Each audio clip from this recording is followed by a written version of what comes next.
നമസ്കാരം, ഞാൻ ഡോക്ടർ കാർത്തിക. ഇന്ന് ഞാൻ സംസാരിക്കാൻ പോകുന്നത് ജീവിതശൈലിയും ഭക്ഷണക്രമവും കരളുമായി എങ്ങനെ ബന്ധപ്പെട്ടിരിക്കുന്നു, എന്തൊക്കെ ഭക്ഷണം ഉൾപ്പെടുത്തണം.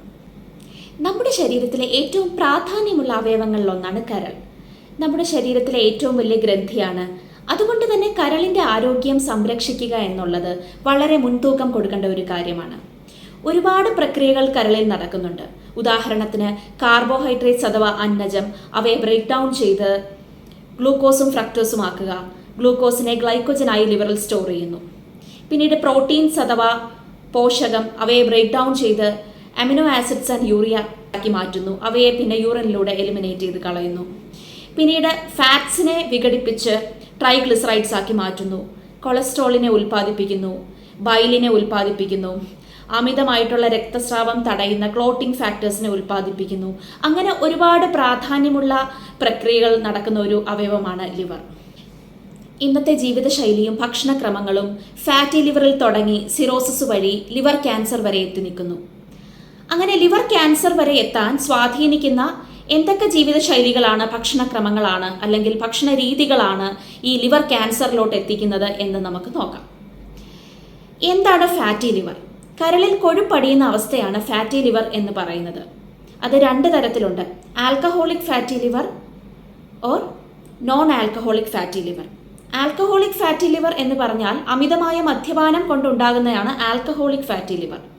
നോൺ ആൽക്കഹോളിക് ഫാറ്റി ലിവർ എന്നാൽ അമിതമായുള്ള പ്രമേഹം, അൺകൺട്രോൾ ഡയബറ്റിസ് അഥവാ അമിതമായ രക്തസമ്മർദ്ദം, ഹൈപ്പർ ടെൻഷൻ അഥവാ ഒബിസിറ്റി, അമിതവണ്ണം, പിന്നെ നമ്മുടെ ഭക്ഷണ രീതികൾ, ഒരുപാട് processed meet, red meat, energy drinks, soft drinks, excessive ആയിട്ടുള്ള കാർബോഹൈഡ്രേറ്റ്സ്, റിഫൈൻഡ് ഷുഗേഴ്സ് എന്നിവയിൽ നിന്നൊക്കെ ഡെവലപ്പ് ചെയ്ത് വരുന്ന അസുഖമാണ് non alcoholic fatty liver.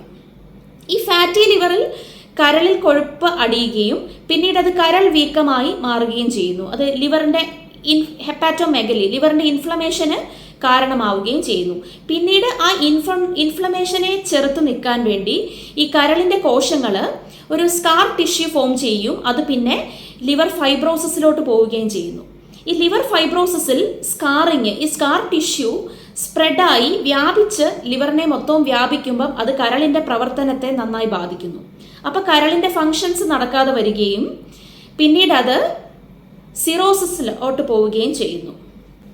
Liver സിറോസിസിൽ ഈ സ്കാർ ടിഷ്യൂ ലിവറിനെ ഫുള്ളായിട്ട് ബാധിക്കുകയും കംപ്ലീറ്റ് ആയിട്ട് ബാധിക്കുകയും പിന്നീട് അത് പല കാരണങ്ങൾ കൊണ്ടും ലിവർ ക്യാൻസറായി മാറാനുള്ള സാധ്യത കൂടുതലാണ്. അതായത് വ്യായാമമില്ലായ്മ, അമിതവണ്ണം, അനിയന്ത്രിതമായിട്ടുള്ള പ്രമേഹം, hyper tension, processed food, carbohydrates, refined sugars, അങ്ങനെയുള്ള ഭക്ഷണങ്ങൾ കൂടുതലായിട്ട് കഴിക്കുക, ചിട്ടതെറ്റിയുള്ള ജീവിതശൈലിയും ഭക്ഷണക്രമങ്ങളും കൊണ്ട് ഈ സിറോസിസ് ലിവർ ക്യാൻസറിലോട്ട് പോകാനുള്ള സാധ്യത വളരെ കൂടുതലാണ്.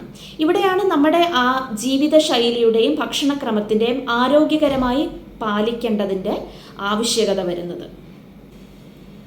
ഫാറ്റി ലിവറിനെ നേരത്തെ തിരിച്ചറിയുക എന്നത് വളരെ പ്രാധാന്യമുള്ളൊരു കാര്യമാണ്. നേരത്തെ തിരിച്ചറിഞ്ഞാൽ അത് സിറോസിസിലോട്ടും ലിവർ ക്യാൻസറിലോട്ടും പോകുന്നതിനെ നമുക്ക് തടയാൻ സാധിക്കും. ചിട്ടയായിട്ടുള്ള ഭക്ഷണക്രമങ്ങളും ജീവിതശൈലികളും വഴി നമുക്ക് ലിവർ സിറോസിസിലോട്ടും ലിവർ ക്യാൻസറിലോട്ടും ഇതെത്തുന്നതിനെ നമുക്ക് തടയാൻ സാധിക്കും.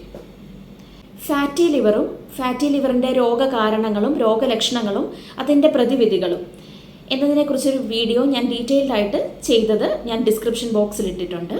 പിന്നെ എന്തൊക്കെ ഭക്ഷണങ്ങൾ ഉൾപ്പെടുത്തണം എന്നുള്ളതും. ഇനി ജീവിതശൈലി രോഗങ്ങളായ fatty liver cirrhosis, liver cancer പോലുള്ള രോഗങ്ങൾ തടയാൻ എന്തൊക്കെ ഭക്ഷണ രീതികളും ജീവിതശൈലികളും നമ്മുടെ ജീവിതത്തിൻ്റെ ഭാഗമാക്കണമെന്ന് നമുക്ക് നോക്കാം. നമുക്ക് പ്രോട്ടീൻസ് കൂടുതലായിട്ടുള്ള ഭക്ഷണങ്ങൾ, അതായത് മുട്ടയുടെ വെള്ള, പാല്, പയറുവർഗ്ഗങ്ങളൊക്കെ നമുക്ക് ഉൾപ്പെടുത്താം. പച്ചക്കറികൾ, ഇലക്കറികൾ, അതായത് ഏറ്റവും നല്ലതായിട്ട് പറയുകയാണെങ്കിൽ മുരിങ്ങയില നല്ല ബെസ്റ്റാണ്. മുരിങ്ങയില, പിന്നെ ബ്രക്കോളി പോലുള്ള ലീഫി വെജിറ്റബിൾസ് വളരെ ലിവറിൻ്റെ ഹെൽത്തിന്, കരളിൻ്റെ ആരോഗ്യത്തിന് വളരെ നല്ലതാണ്. മുരിങ്ങയിലയ്ക്കകത്ത് ക്ലോറോഫിലും മാഗ്നീഷ്യവും ഉണ്ട്. അത് ലിവറിൻ്റെ, കരളിൻ്റെ കൊഴുപ്പടിയാതിരിക്കാനും കരളിനെ സംരക്ഷിക്കാനും വളരെ നല്ലതാണ് മുരിങ്ങയില. പിന്നീട് നമുക്ക് മത്സ്യങ്ങൾ, അതായത് ഫാറ്റി ഫിഷസ് ആയിട്ടുള്ള സാൽമണും മത്തിയും വളരെ കരളിന് ആരോഗ്യം കൊടുക്കുന്ന മത്സ്യങ്ങളാണ്. മത്തി, സാഡൈൻ ആൻഡ് സാൽമൺ. ഈ മത്തിക്കകത്തും സാൽമണിനകത്തൊക്കെ ഒമേഗ ഫാറ്റി ആസിഡ്സ് കൂടുതലാണ്. അത് കരളിൽ കൊഴുപ്പടിയാതിരിക്കുന്നതിനും കരളിൻ്റെ ആരോഗ്യം സംരക്ഷിക്കാനും വളരെ പ്രയോജനം ചെയ്യുന്ന ഒന്നാണ്. പിന്നീട് നമുക്ക് നമ്മുടെ വീട്ടിൽ നമ്മൾ സ്ഥിരമായിട്ട് ഉപയോഗിക്കുന്ന കാര്യങ്ങളാണ് മഞ്ഞൾ, ടെർമറിക്, ഗാർലിക്, വെളുത്തുള്ളി, ഇഞ്ചി, അല്ലേ? ഇത് മൂന്നും കരളിന് വളരെ ആരോഗ്യകരമായിട്ടുള്ള ഭക്ഷണങ്ങളാണ്.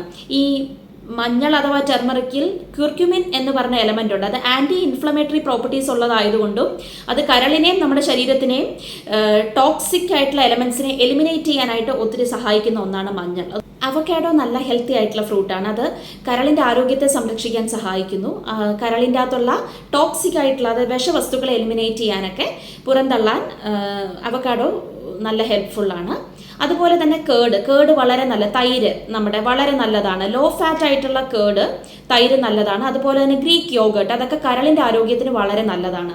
പിന്നീട് walnut, chia seeds, flax seeds, ഇവയിലൊക്കെ ഒമേഗ 3 ഫാറ്റി ആസിഡ്സ് കൂടുതലാണ്. അതുകൊണ്ട് തന്നെ നമ്മുടെ ഭക്ഷണക്രമത്തിൽ ഇവ ഉൾപ്പെടുത്തുന്നത് വളരെ കരളിൻ്റെ ആരോഗ്യത്തിന് വളരെ നല്ലതാണ്.